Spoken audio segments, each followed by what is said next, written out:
Hi, welcome to The Sacred Journey. The Sacred Journey is the program that reminds you that life is a wonderful adventure and each and every experience we have is a unique and perfect opportunity for learning. I'm Joyce St. Germain, and tonight's program looks a little familiar because it's a continuation of an end-of-life doula discussion with my friend Sharon McCullough, end-of-life doula. The reason we decided to continue is in sitting here after we just finished part one. I hope you watched that. If not, look it up, please. After that, I realized how much more Sharon had this knowledge and more information to share. And because, to start with, death is an unusual topic to talk about and a lot of people avoid. And then doulas are something that are very unusual to people, and Sharon's going to be addressing all of this. Thank you, Sharon. And then talking about the role that end-of-life doulas can play and assist, and just end-of-life discussions. There is so much that I could probably kidnap Sharon for 5 more shows, but I promised to let her go after the show. But thank you so much for agreeing to do a continuation. Well, I'm really excited to share the information that I've learned through the time. It's really great, yes. Now, I found out during our little break between show 1 and show 2, you were a hospice nurse. I was, yes. That fits so beautifully into this. It does. And not everybody has to be from the medical field to be a doula, as I said before. Review what a doula is, just for the people that might have missed or forgotten from show 1. Of course. A doula is a Greek word meaning a non-medical person who provides spiritual, emotional, and physical support to another person. An end-of-life doula does this work in end-of-life. In indigenous cultures, family members did this work, right? In today's world, men and women and children, families are split apart. They may have just like a neighbor next door that checks in on them. They might have no children. So they're relying on their community. And I wrote this down, the old proverb that it takes a village to raise a child. Well, it also takes a whole community to care for the ill and the dying. So this is where end-of-life doulas don't take the place of hospice or palliative care. They don't take the place of CNAs who do the personal care, the bathing and the feeding. They don't take the role of a nurse. We don't give medications. We don't change bandages or any of that. As an RN, I could use my license to augment the care if the family chose to. But as a doula, our primary role is holding space. When a person is dying, there is such uncertainty, so much fear, so much anxiety. And when there's another person in the room who's not emotionally charged, emotionally dealing with the grief that's coming, the anticipatory grief, it really helps to maintain a more peaceful environment. So it's a spiritual and emotional role for you. It is, but we don't take the role of a chaplain. Okay. We're not religious. We're not. Well, even a chaplain doesn't go in on a religious. They come in to just help in the spiritual, whatever it means to that patient, that person, that individual. So, again, I just use patient because I'm also a nurse, so it's a little tricky sometimes. Do you work with chaplains? Yes, I mean, as far as... So are you're part of your support team, or someone you might bring into the situation if the person asks? So what we usually do is ask if they have spiritual beliefs and if they practice at a certain place. And we can ask if they'd like us to contact them. I see. But there are chaplains in the palliative and the hospice world as well. Okay, so that part is usually addressed already. Yes, in part, but they're only in not taking away from anything that they do, because when you have a team of hospice providers, again, you have your chaplain, your social work, your hospice aide, your home health aide, your nurses and your doctors. They have other patients to see. So they see so many patients in a day, so many patients in a week. A doula is different in the respect that we have time. If this is my primary role, and some doulas are doing this full-time. At this time, I'm not full-time, so I do have another job. But if a doula was full-time, they can spend as much time as they need with you, as much time you need Okay. with us. Okay, that makes perfect Going sense. through the process. What a comfort that would be. Yes, there's so many amazing stories. I have changed the name of my business, not my business is Sharon Cares, but I used to just say I'm an end-of-life doula, and now I've changed it because I really do a lot of consultation and advocacy for life care. And so I call it a life care advocate. Explain to our viewers what that really means.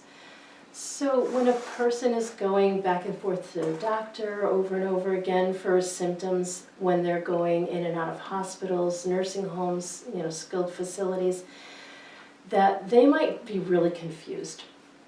I had someone refer me to someone they knew whose mother was going in and out of a nursing home, and they were just going into the care plan meeting for discharge, and this person said, call Sharon, this is what she does. And so they called me, and within the half an hour conversation that we had, I asked the right questions so that when he went into the care plan meeting, he was able to ask the right questions so that he can make a decision about what kind of care that she wanted. Okay, a little tongue-in-cheek, I'm going to call you that missing link. Oh, okay. Sounds like you are, I was calling you the missing piece in the last show. That missing link, that one aha. Yes. Now it can flow smoothly. So like a case manager in the medical field that manages everything for that particular system, meaning like when I was a case manager for hospice, I made sure that the aides knew the plan of care for that patient. I communicated with the doctor what the needs were. I communicated with the chaplain and social worker. I managed that case. As a doula, I do a lot of case management, but I don't do the medical piece. I can do some non-medical things for pain management. Such as decreasing anxiety and fear by knowing what's ahead. Oh, okay. So when people are anxious and fearful, everything is more intense. Yeah. Pain is more intense, your shortness of breath is more intense. And so we give you non-medical things that you can do. If I said it on TV, I'd be giving you my job. Okay, so we won't do that, but how does do not resuscitate instruction, how does that come in? Is that That's a your great role? question. Is that who enacts that? So the individual does. Okay. So there's something called advanced care planning. There's other names for it. Every state has their own forms for it. There are some forms that are universal, and anyone who's interested in learning about those can contact me. I'd be happy to share. We'll share your contact info. Yes. But as far as making decisions about your choices, first you have to do is start a conversation. A lot of people don't want to talk about it. So your child's not going to say, Mom, do you want us to use, to pound on your chest, to do CPR if you stop breathing? Do you want us to use a ventilation so that you can breathe with a machine? Do you want us to put a tube in you so you could, eat through a tube? That doesn't come up at the You Thanksgiving don't table. talk about those Yeah. things, right? And so, doulas, end-of-life doulas they use the word death. They use the word dying because that's what happens to a body, right? So they don't tip around and Some tiptoe people, around. well, Yeah. we really try to be direct, but some people really need a softer touch. So, we really get to gauge, we take the time to gauge, the But you person's. address the fact that the person is nearing the end of their life. We do. Okay. And, if the time comes, or when the time comes, because it's always going to come, right? There's different things that we talk about. And this is a wonderful book, Hard Choices for Loving People, and it's about CPR, feeding tubes, palliative care, comfort measures, and the patients with serious illnesses. And it talks about some of those decisions. There's people in palliative care that are trying to get the DNR, which is do not resuscitate, changed to AND. AND means allow a natural death. Oh, that's more gentle sounding. Right, because it's not that we're not doing anything. We're doing a lot of things to keep you comfortable without doing aggressive things that are going to be causing you more pain, more suffering, and maybe prolonging your suffering. Well, just energetically allow is so much more gentle and flowing than do not. Yeah. It's, yeah. Because, right, and so the thing is that when a person is very seriously ill and they have a lot of things going on, that sometimes they're so fragile that when you do CPR on someone like that, that you actually break ribs, you could puncture lungs. There's so many things that can happen that can prolong your suffering when it could just be a peaceful and natural dying process. I asked you to bring a ton of notes to this because I want to be sure, because you know a gazillion times more than I do, and I couldn't even formulate the questions because so little people know about an end-of-life doula. So That's true. So where do you want to guide this show? Yeah. So some of the ways that we start conversations is there is an international death cafe movement where people come together and talk about anything related to death. There's no marketing, there's no And not just people who are nearing death, just the community, right? We're finding that the younger generation that. really wants to be empowered and know what's out there so that they can make their plans. They don't want people saying, "Oh, you have to do it this way."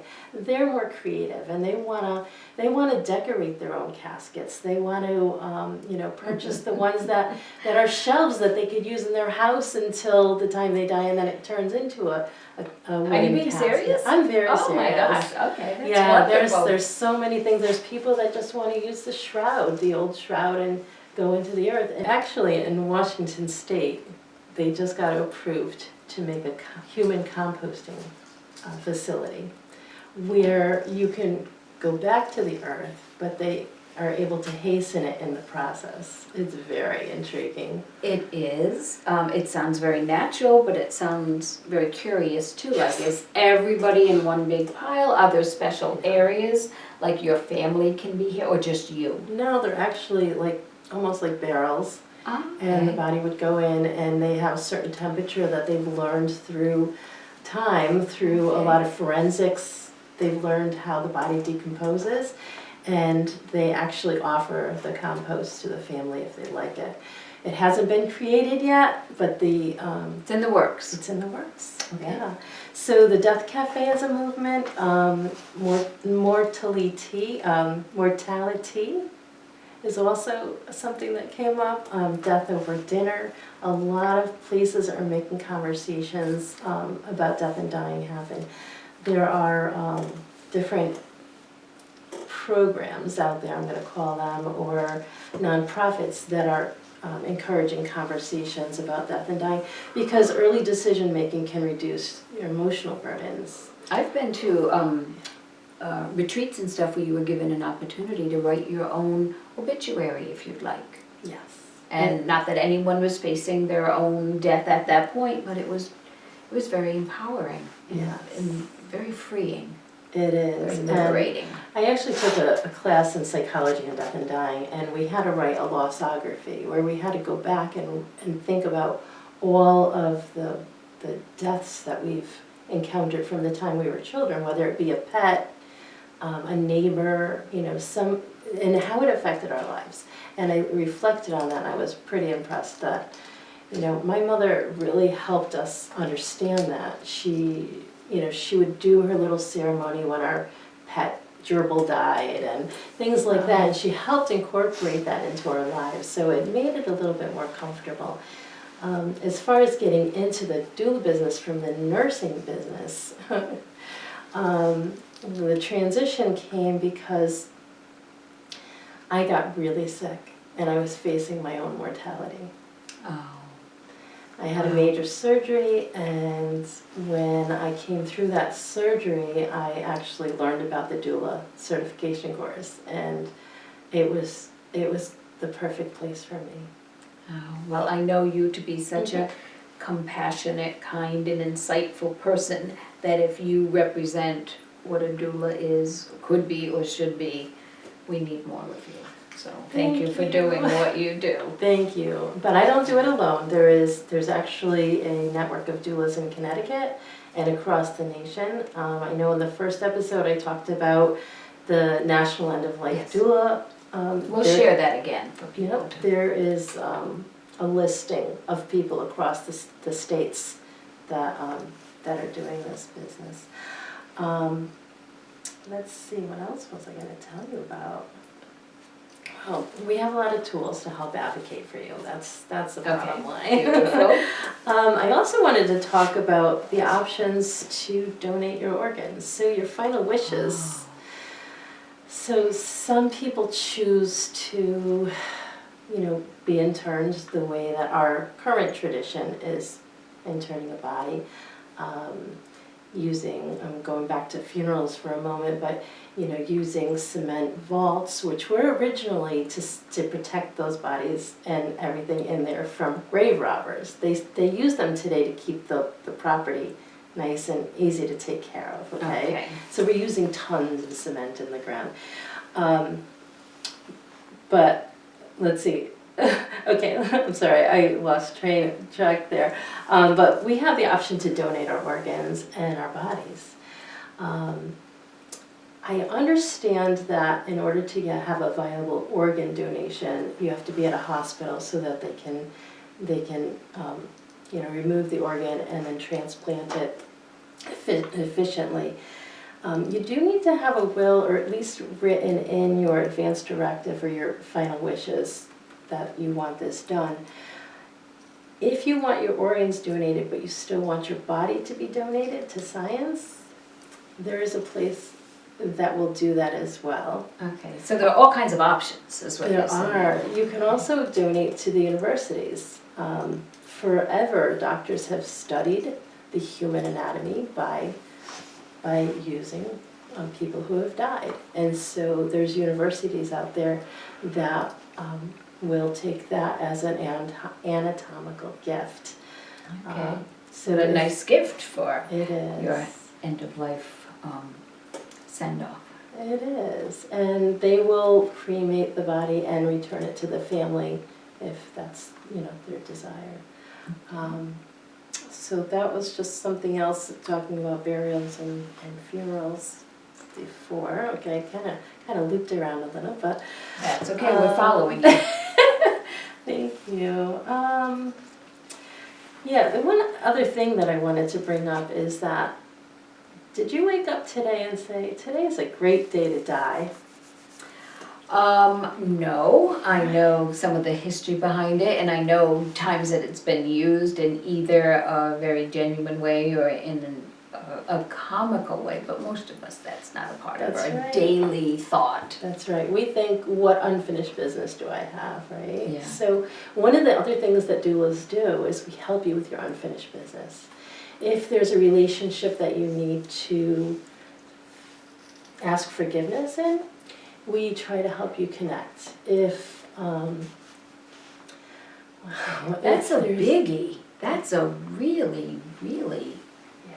big role. I mean, that's, for some people, that's almost the most important thing.